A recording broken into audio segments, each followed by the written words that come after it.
Hi friends, இன்றைக்கி பார்த்தீங்கன்னா ஒரு vlog தாங்க பார்க்க போகிறோம். ஸோ என்ன vlogன்னு பார்த்தீங்கன்னா, இன்றைக்கி 7th எக்ஸாம் ஸ்டார்ட் ஆயிடுச்சு. ஸோ காலையில் பார்த்தீங்கன்னா கிளம்பியாச்சு வழக்கம் போல் தான். ஸோ போவையில் பார்த்தீங்கன்னா செம்மையாக இருந்துச்சு கிளைமேட்டு. ஸோ நேற்று பார்த்தீங்கன்னா எங்கள் ஊரில் சரியான மழைங்க. ஸோ எல்லா ஊர்லேயுமே மழை பெஞ்சிச்சுன்னு நான் கேள்விப்பட்டேன். ரொம்ப ஊரில் மழை பெஞ்சிச்சான். ஸோ இப்போ அதுக்கடுத்து பார்த்தீங்கன்னா ஸ்ரீவில் இறங்கி பஸ்ஸையும் பிடிச்சாச்சு. ஸோ குட்டி குட்டி கிளிப்ஸ் தான் எடுத்திருக்கேன். இன்றைக்கி என்னால் எடுக்கவே முடியலை, கொஞ்சம் உடம்பு சரியில்லாத மாதிரி இருந்துச்சு. ஸோ போவையில் பார்த்தீங்கன்னா மழை பெஞ்சு ஃபுல்லு தண்ணியாக அங்கே தேங்கி தேங்கி இருந்துச்சு அங்கங்கே. இது பார்த்திங்கன்னா ராஜபாளையம் ரோடு. ஸோ புது பஸ் ஸ்டாண்டு நாங்களும் வந்து இறங்கிட்டோம். ஸோ வந்ததுக்கப்புறம் பார்த்திங்கன்னா காலையிலே செம்ம கூலிங்காக இருந்துச்சுங்க. ஊரே சூப்பராக இருந்துச்சு. நாங்கள் ஃபுல்லு பாட்டு கேட்டுட்டு இருந்தோம். அதுக்கடுத்து பார்த்திங்கன்னா மகளிர் பஸ்ஸு தான். ஸோ ஃப்ரீ பஸ்ஸை பிடிச்சி நாங்களும் காலேஜ் கிட்டே வந்துட்டோம். ஸோ வந்ததும் பார்த்திங்கன்னா உள்ளேயே நடக்க ஆரம்பிச்சிட்டோம். ஸோ உள்ளே பார்த்திங்கன்னா லைட்டாக மழை பெஞ்சாலே அவ்வளோ இதாக இருக்குங்க, செகதியாக இருக்கும். ஸோ நேற்று பார்த்திங்கன்னா சரியான மழை பெஞ்சிருக்கு போல் இந்த சைடு.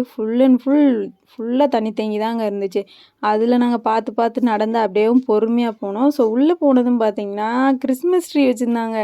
ஸோ இது பார்த்திங்கன்னா கிறிஸ்டின் காலேஜ் இல்லையா, அதனால் பார்த்திங்கன்னா கிறிஸ்மஸ் ட்ரீலாம் வச்சுருந்தாங்க. ஸோ க்யூட்டாக இருந்துச்சு. ஃபுல்லும் கிறிஸ்மஸ் தாத்தா, மேரி கிறிஸ்மஸ் அப்படின்னு போட்டிருந்தாங்க. ஸோ அதையெல்லாம் பார்த்து எக்ஸாம்லாம் எழுதிட்டு சாப்பிட்டே நாங்களும் அப்படியே கிளம்பிட்டோங்க. ஸோ அதுக்கடுத்து பார்த்திங்கன்னா பஸ்ஸை பிடிச்சி ஸ்ரீவி வந்து நான் எங்கள் வீட்டுக்கு வந்துட்டேன். ஸோ எனக்கு இந்த டே இப்படி தான் போச்சு. ஸோ உங்களுக்கு எப்படி போச்சு அப்படின்னு மறக்காமல் கமெண்ட்டில் சொல்லுங்கள். இந்த வீடியோ உங்களுக்கு பிடிச்சிருக்கும் நம்புறேன். பிடிச்சிருந்தா சப்ஸ்கிரைப் பண்ணிவிட்டு லைக் அண்ட் ஷேர் கமெண்ட் பண்ணிக்கோங்க. பாய்.